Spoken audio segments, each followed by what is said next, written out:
من تحمل پختیسم اینو توی معرکه دا میپزی بهاشی برای مهمونا میپزی درونش دا آب نمک آرد بعد یوز والا را تنوز میکنیم مسکه میشه که این توای بابیگی های این را بابیامون پدرامونم خیلی وقتی پیستم خیلی دا میپختیم باید تنوز میکنیم که خشرو بیره اونا تو میپزم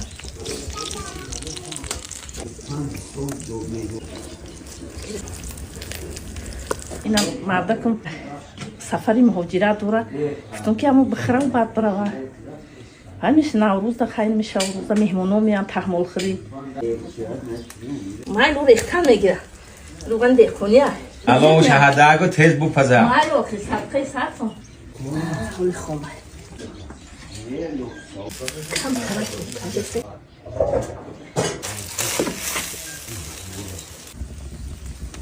علاوه تحمل هم خیلی کند میمونی وقتی که تیز ماندی بالای تحمل میسوزه میپزه و درونش خام میمونه تحمل ما تیار شید دستان آب بودیم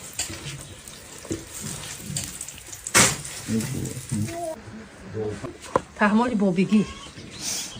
بیای مرحمت